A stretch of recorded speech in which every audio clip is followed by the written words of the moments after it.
Kalani, talk about getting ready for this week, last week, and what do you want to see happen over the next few days? I'll just finish off strong in spring. I think we've had some really good practices, and you've got some guys banged up. But I think we got everything we wanted so far. And it's just more of a getting everything ready for thinking about fall camp, getting as much film as we can for install for a lot of the new guys, so they can see it on film, and then just keep getting better at our fundamentals and technique. So I felt like we've made some huge strides as far as getting our team deeper and competing in a lot of different spots. And I think that this going into today's practice, we had a really good one today, and I think we'll take a couple more to get ready for Friday, which is going to be more like another practice. We'll try to do some 11-on-11 stuff during the practice, but I don't think we're not going to do a spring game type of deal. Just trying to keep our guys healthy and with our numbers being a little bit down, I think that's probably the right approach to take. I also wanted to ask about the Dan Plaiter passing away over the weekend. I know he's been around the program. I've seen him in the offices and around a lot. What has he meant to the program? I know he's had some health issues and challenges that way, but just talk about him and that loss. Yeah, I mean, obviously he was a great player back in the day, and I've just been really thankful that we have players that embrace former players that have been through here and respect them for all their sacrifice. And so I think the connection that he had to our players was something that he really relished. And every day we'd see him, and I mean, he had a great connection to the administration, but also to the coaching staff. And he'll be missed, and we know that he's going to be always supportive of our program and our team, especially the wide receiver. So hopefully this will be a good year for the wideouts to show out for him. All right, let's go Jay and then Mitch.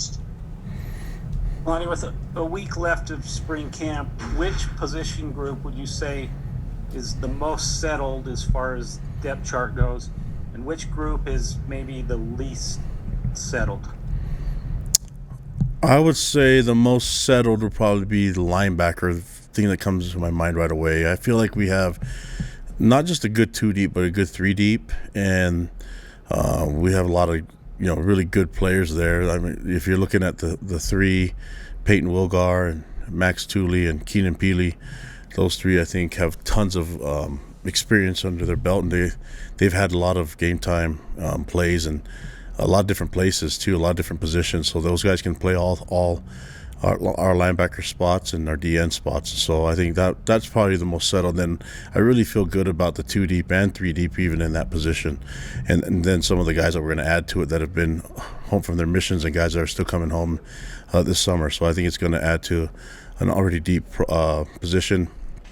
As far as I would say linebackers, and I also go to the kickers. So I think we're really set at place kicking and punting, but we also have some other guys that I think can, if they need to kick the ball or punt, we feel good about the backups there too. So, and snapping. So as far as the ones not set yet, I feel good about the talent, but we're still figuring out the quarterback situation. So that one's not going to be figured out by the end of this week.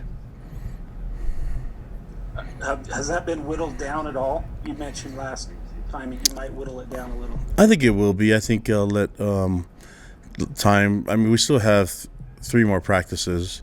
We finished the one today, and then we still have 3 more, including the one on Friday.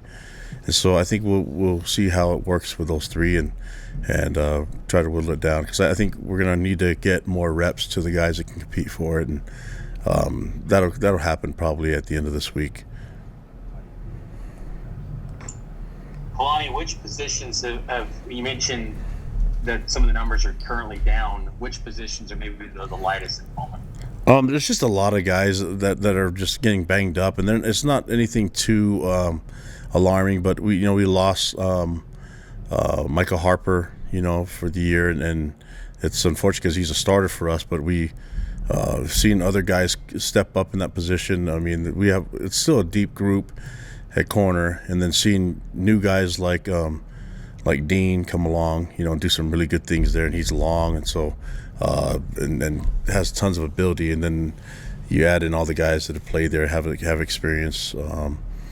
Keenan Ellis and Sherman and D'Lo and Isaiah, a lot of good players there, and then still developing some young guys and some even newcomers like Ethan Slade's done some really good things there too. So I feel good about the DBs. I don't. What was the other part of the question, Mitch? Just positions that are just light in terms of numbers heading into the spring practice on Friday. I don't know if I can say like they're all light, but we always have to look at O-line, D-line matchup when you're going into. That's when you can do a game if you can't. And so I think we have a lot of guys that can play, but it's just a matter of do you put them at risk right now, but towards the end of it, going into our off season, we need those guys to be healthy. And we've had a lot of competition throughout spring already, so I think the decision is that if we can have the linemen to do it and do a game, then we would. But right now, looking at our O-line, D-line situation, we need we'd like to have our two deep stay healthy. And then we just don't, we need some younger guys to still develop. And I don't know if having a spring game would really be ideal for Friday. So that's where you have to look at first. How's the competition gone at the left tackle spot to fill the void left by Brady Christensen? How are guys like Blake Freeland, Harris LaChance? Who are the personnel that may be vying for that spot? Well, I mean, I think Harris LaChance at right tackle and Blake Freeland at left tackle are doing a really good job right now, and probably getting the most consistency out of those guys at those spots. And then we have a bunch of guys that can kind of rotate in there, and Clark Barrington's always been a mainstay at left guard, and James Empey at center, and then right guard Connor Page done some really good things there too. And we just have a bunch of guys that are playing so many different positions. I think Funk's doing a good job at rotating those guys. And you're seeing guys like Seth Willis step up, and Braden Kime's going to be a really good player here. And he's got a lot of height, a lot of size, and he's big now. So I think all that time and development is going to pay off for him. And we're starting to see some other guys step up. But as soon as we get the rest of the guys healthy and ready to go, I think that'll be a lot deeper room. Yeah, let's go Norma and then Jared. Hey, Coach, considering all the talent that you guys produced over the past couple of years, particularly last year, and then the pandemic, the changes that it's forced on the NFL Combine, would you say that this would be the biggest pro day in BYU history?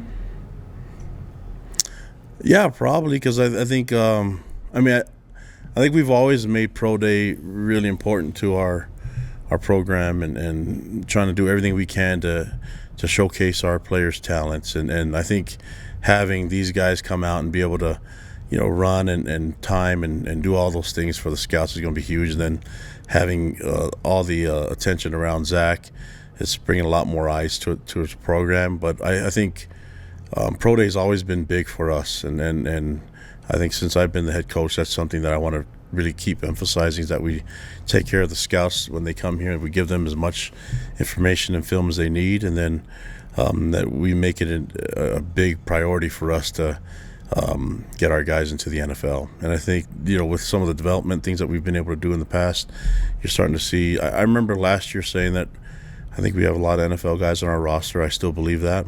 And, some of them will have an opportunity to go and get drafted and do free agents contracts and make teams this season. And then the next guys will step up, and we're still having guys develop. I really believe we have, hopefully this will be the biggest pro day to date, and then maybe we get it even bigger next year. Hopefully we just keep that thing rolling. And you mentioned that you constantly believe that your team is full of NFL players. Last year, the program didn't have any BYU player be selected in the draft. The previous 7 years, you had at least one. This year, you're projected to have possibly multiple. Do you think that this is something that the program can continue to build off of, or is it just because you just happen to get the luck of the draw with these guys? No, it's been a priority from day one.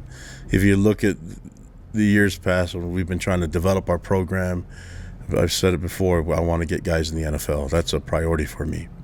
And so I think the league needs our guys, and I think we have guys that can go out there and have success.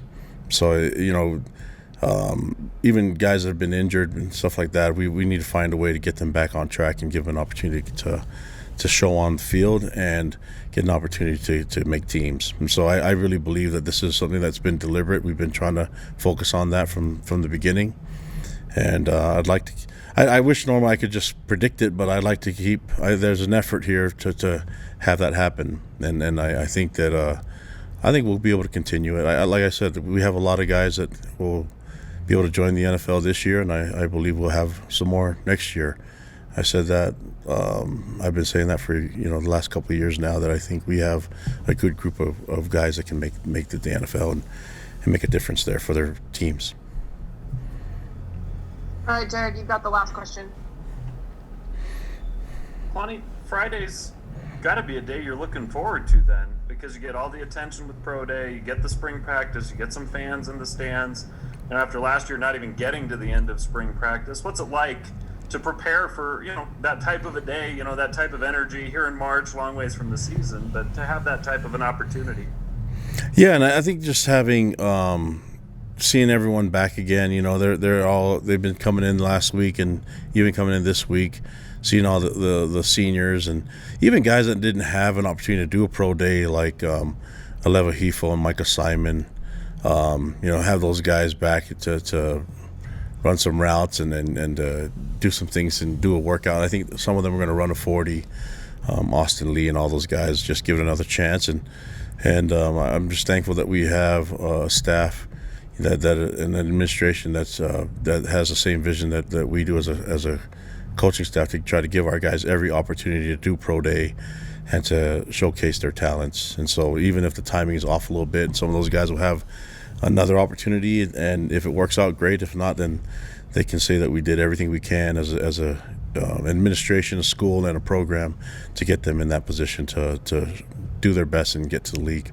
Now, I think that I don't know how they'll do it, but I have a really good feeling that I think they'll surprise some people, and we'll see. I'm looking forward to all of it. There's a lot of energy going into that weekend, into that day, and for me, it's just trying to utilize that last practice to get the most out of our guys that we can. And I've seen a lot of players just made huge strides and getting better as overall, and I mean, there's a lot of guys that I see that's getting better. You're going to interview a couple of them. I think Chris Jackson's done some amazing things to, catapult himself into. I think he's setting himself up for a really, really successful and fun 2021. And Josh Wilson's doing himself really good favors by competing and moving up the depth chart and earning some playing time. So it's going to be a lot of fun.